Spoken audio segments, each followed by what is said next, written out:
Greetings, true believers and fellow YouTubers alike. I'm Duel, aka the Big D, of Big D's Entertainment Rankings and Reviews. Back again with another review of the Spider-Man franchise. Now it's time to review the one that really got a little mixed reception and most people will just diss it. Spider-Man 3 from 2007. Starring Tobey Maguire once again playing the title role and his alter ego Peter Parker, Kirsten Dunst as Mary Jane, James Franco as Harry Osborn, Rosemary Harris as Aunt May, and J.K. Simmons as J. Jonah Jameson. Also in the cast is Thomas Hayden Church, who plays Flint Marko, alias the Sandman, and Topher Grace, aka Eddie Brock, alias Venom, plus James Cromwell as Captain Stacy, and Bryce Dallas Howard as his daughter Gwen. And anyway, here we go. Sam Raimi once again returns to direct. This time around, Spy's really become big in New York, and well, apparently he's now in love with Mary Jane, and well, he's gonna ask her to marry him. Well, especially when he breaks the news to Aunt May. But soon, trouble already starts a few minutes into this. His former friend, Harry Osborn, enters the chamber his dad was in the first movie with the enhancer to give him powers, and thus with a new suit, thus we gave birth to New Goblin, as he's credited as, who is really more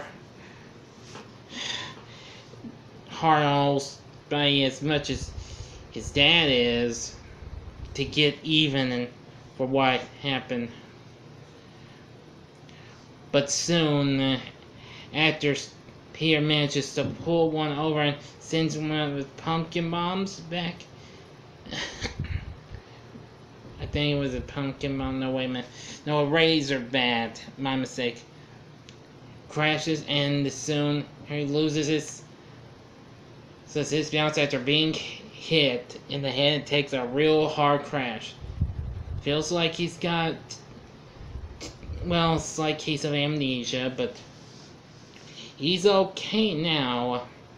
But if that wasn't enough, a villain named Flint Marko escapes from prison and wants to see his daughter, he has not seen in some time because she's been sick. Well,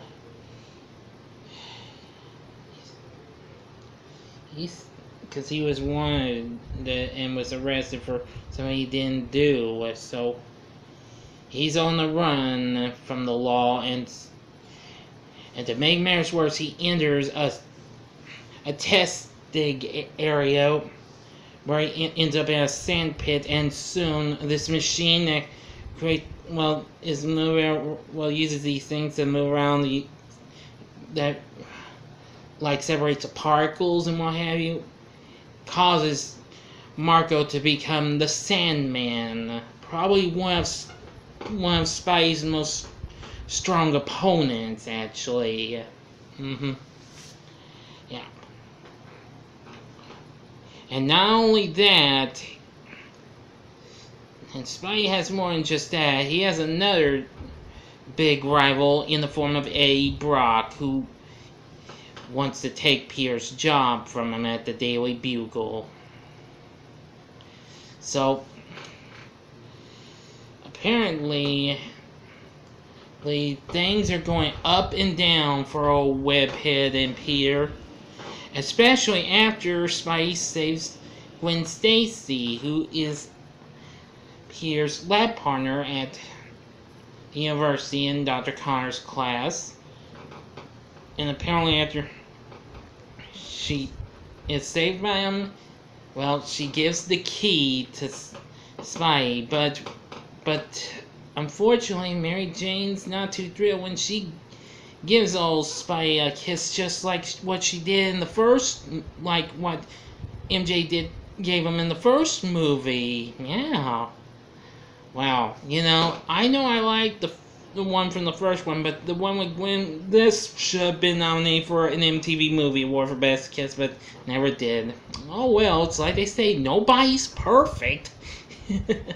I'm sorry, I was just having some fun with y'all, okay? Anyway, Spidey confronts Sandman, but he doesn't want to hurt him, but he still does, because he's wanting to take money so he can help his daughter out. But not only that, Captain Stacy reveals to him that he was behind the death of Peter's Uncle Ben, instead of his accomplice who Peter took out in the first movie. But anyway, but however, MJ's just having her problems like Peter, even though Peter is back to having Harry as a friend again. But to make matters worse, Peter's dark side is about to be unleashed when an alien being called a symbiote attaches itself to him in a spy suit and giving him the black suit, which is pretty cool and all. That's probably one of the good things I liked about the movie. The black suits from him was pretty cool. But soon it starts taking over his mind, making him go all nutsoid or something like that. Take on Harry, taking on Eddie. Yeah.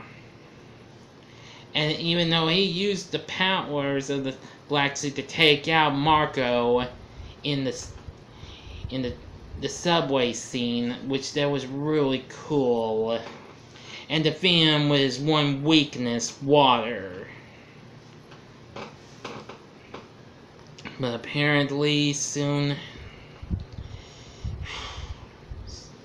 after trying to get back at Mary Jane for certain reason I won't explain, by dancing with Gwen, well, things get even more worse, and soon Peter hears a loud bell right in the cathedral where Eddie's speaking to the Lord, and apparently the loud ringing of the bell is causing the suit to come off, because a loud vibrating sound is one of the few causes that to get rid of a symbiote. That's one thing symbiote's afraid of. The other is fire. Well, anyway, Peter manages to take care of it, but unaware that Eddie gets covered in the symbiote suit and takes on the form of Venom. Which, that was something Sam Raimi didn't want in this movie. He didn't want Venom for this. Now, I can say this is okay, but it's not good, because now I liked last year's movie of Venom, even though the spy kind of got dissed a lot too, but hey, I'd much rather see Tom Hardy's Venom than this one, okay? So, Venom teams up with Sandman, kidnaps MJ in a taxi high in a low black webs in a construction site. As Peter manages to get his old spy suit back on to take on the two. But he wants Harry to help, but after what he did in his dark side, he just turned him down. So he takes a chance, but soon comes to help.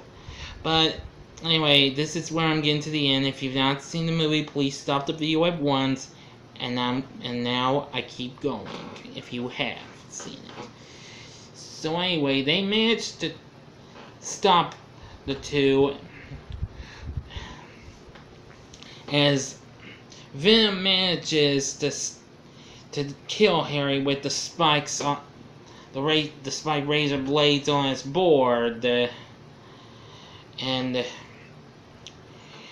soon with a few short iron pipes crashing down. Well, not short, I mean long ones, but they're thin ones, and Spidey manages to clash two together to form a hard vibrating sound, and traps them in a kind of a pipe-like cage and rings them there with one, and the symbiote breaks loose from Eddie, and Peter manages to take a pumpkin on destroyed, but Eddie jumps back for the symbiote and he's destroyed.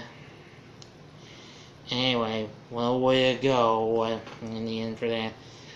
But also, while MJ speaks to Harry one last time, with Spidey now unmasks Peter, and we lose him. Then Marco returns. He explains the whole truth. That it was really his partner who did it, because Flint was just trying to be non-violent against to Uncle Ben. But he just wanted Peter to understand what happened. Not to forgive him, but in the end he does. And then turns into Sam Harkles and floats off. Kind of a strange way. Besides, I could tell you what could have been more cooler was the way he got rid of him the first time. Because in Amazing Spider-Man number 4 back in the 60s, Spidey defeated Sandman in his first battle with him with an actual vacuum cleaner. Can you believe that? That would have been pretty cool. Oh, but the heck with that. This is Sam Raimi's Spider-Man where he's doing. I don't think he would have wanted something even more funnier, you know. Anyway, Spider-Man 3 may have gotten mixed response, though it did open as more stronger than the previous 2 movies. It just kind of still got dissed for certain reasons. A lot of people hate this. I can understand, but I'm bringing this movie justice, okay? I like Spider-Man 3, but for certain reasons, okay? Cast isn't too bad. I just didn't like the way Venom was, but well, at least we got a better Venom last year. Anyway, what did you think of Spider-Man 3? Please feel free to let me know in the comment section. Like and subscribe, and thank you for watching. Until next time, I'm the Big D saying see ya, and Excelsior!